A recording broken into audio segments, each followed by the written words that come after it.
साथियों, इसमें एक पंक्ति के जरिए बताना चाहूंगा कि हम कल बंधी हुई धरती पर खड़े थे, आज खुला आकाश है और कल की हवाई हमारे साथ होगी।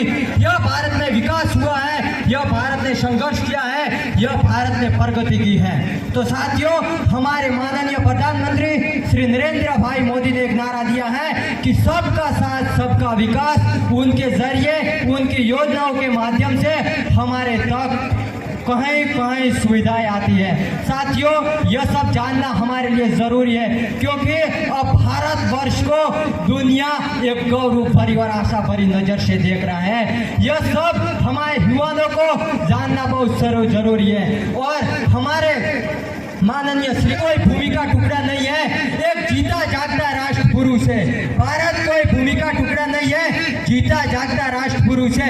यह वंदन की धरती है, अभिनंदन की धरती है।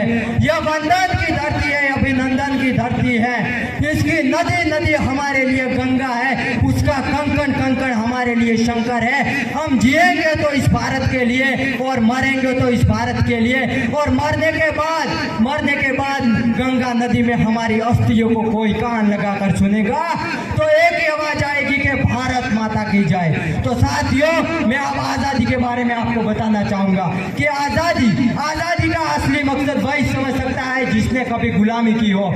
तो हम सौभाग्यशाली है हमें कि आजाद भारत में हमने जन्म लिया है। साथियों, प्राचीन, मध्य और वर्तमान के उदाहरणों से मैं आपको समझाना चाहूंगा कि जब हम फिरंगियों के फेरे में फंस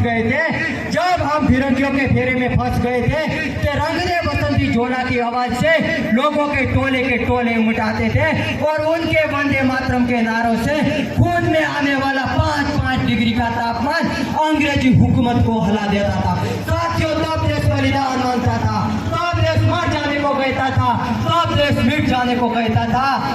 और तब उन्हीं के हाल में एक मैं आपको पंक्ति साझा करना चाहूंगा कि ऐसे हालत होने के बाद एक स्त्री अपनी सुहाग गवा देने के बाद कहती है कि प्यार भी भरपूर गया, मांग का सिंदूर गया। प्यार भी भरपूर गया, मांग का सिंदूर गया। नन्हे नन्हे बालों की लंगोटियां चली गई, छोटी छोटी बेटियों की चोटियां चली गई। भाई की बढ़ाई गई, बाप की कमाई गई। आपके लिए तो एक भाई मरा है साहब, किंतु हमारे घर की तो रोटियां चली गई। ऐसे पूरे परिवार देशभक्ति साबित कर रहे होते थे। ऐसे में ऐसी हालत होने के बावजूद भी एक माँ अपने पुत्र को दुश्मन की धज्जियां उड़ा देने के लिए सरहद पर भेजती थी और एक खत लिखती थी कि पुत्र मेरे मत घबराना, पुत्र मेरे मत घबराना, 1 इंच भी पीछे मत हटना, चाहे इंच कर जाना था।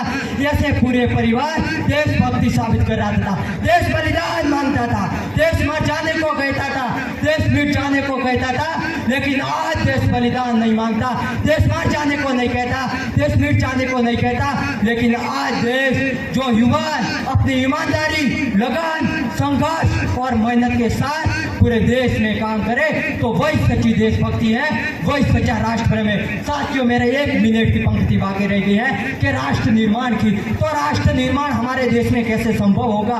तो राष्ट्र का निर्माण तब संभव होगा जब हम महिलाओं की पूजा नहीं, इज्जत करेंगे, महिलाओं की पूजा नहीं, इज्जत करेंगे। और हम जाति के दृष्टिकरण पर नहीं, स्त्री सशक्तिकरण पर बात करेंगे। साथियों, स्वच्छता अभियान जैसी योजनाओं में केवल सरकारी नहीं, हमें भी उसको हाथ बंटवाना होगा, तभी हमारा राष्ट्र निर्माण संभव होगा।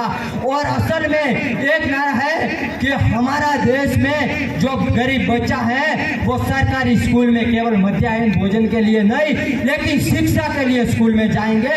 और मैं अंत में कहना चाहूंगा कि राष्ट्र का निर्माण तब तक संभव नहीं होगा जब तक एक व्यक्ति नैतिक रूप से सठिक, चारित्र्य रूप से भ्रष्ट, धार्मिक रूप से अंधा, राजनीतिक रूप से गंदा यह होगा, तब तक हमारा राष्ट्र का निर्माण संभव नहीं होगा।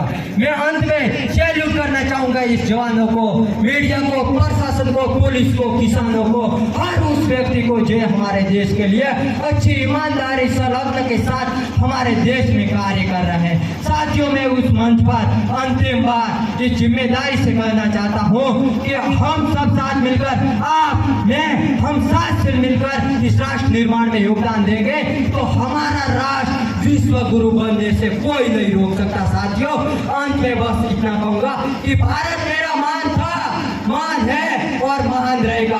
भारत माता की, भारत माता की, भारत माता की।